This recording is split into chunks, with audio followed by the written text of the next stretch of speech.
thủ công truyền thống.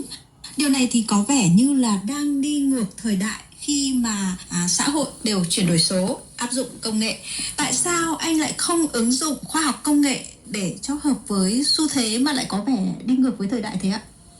Tôi thì lại nghĩ là mình đang đi trước, bởi bây giờ các máy móc thiết bị đi vào cái nghề thủ công rất là nhiều, và những cái kỹ thuật mà cha ông có thể mất. Trung tướng Lê Đức Thái dành cho lực lượng, và thời điểm đó thì thể thao mùa đông châu Á với hơn 1.200 vận động viên thuộc 34 quốc gia tham dự. Dẫn đầu bảng tổng sắp huy chương vẫn là nước chủ nhà Trung Quốc với tổng cộng 85 huy chương, trong đó 32 huy chương vàng, 27 huy chương bạc và 26 huy chương.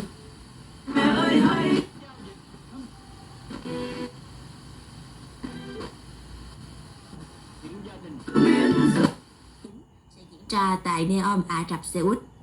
Đại diện của nước chủ nhà tay vợt nhớ nhà, nhưng đặc biệt là rất là nhớ mẹ. Nhớ mẹ ở đây không phải là ủy mị, nhớ mẹ để mong muốn chỉ có như khát. Dùng trong y tế cũng Chị là một trong những ca sĩ nổi bật được công chúng yêu mến những năm 1990 với chất giọng alto ấm áp cùng gương mặt thanh tú. Hiện chị đang là giảng viên thanh nhạc tại Cung Văn hóa Lao động Hữu nghị Việt Xô. Và đến với chương trình hôm nay thì ca sĩ Quỳnh Hoa sẽ mang đến cho chúng ta những chia sẻ.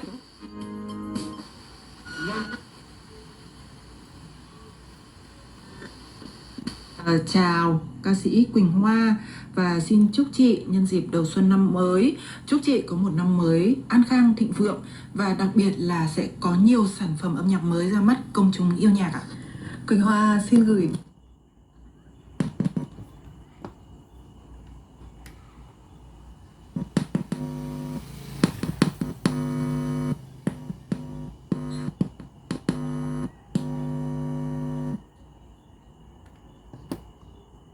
hát rất đặc biệt, nó luôn làm Quỳnh Hoa nhớ đến chất lượng giáo dục cho trẻ em có ích nhất.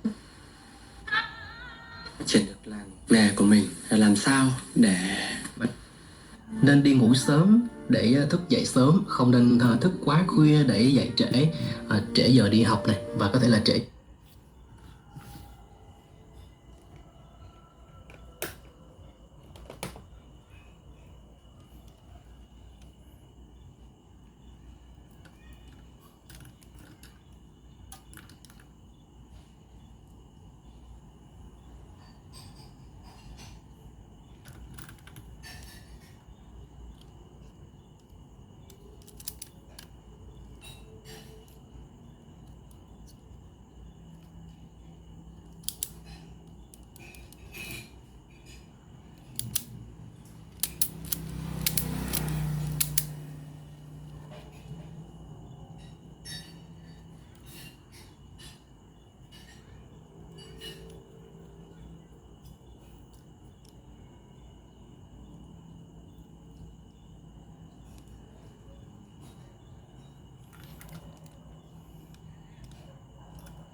No.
Yes.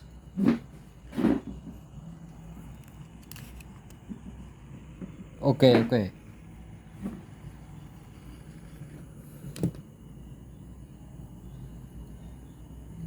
Very good.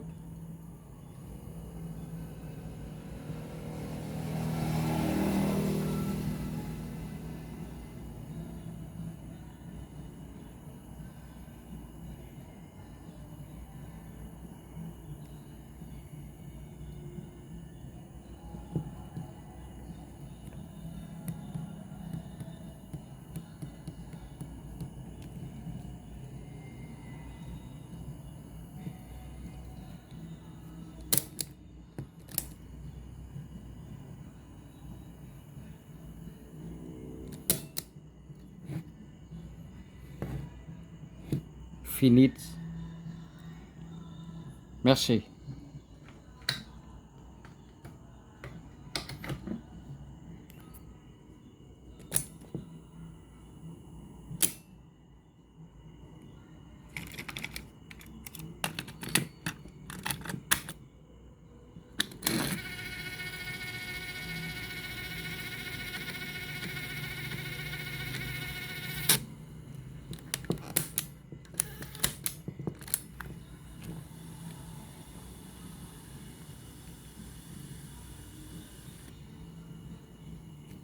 No. Auto stop.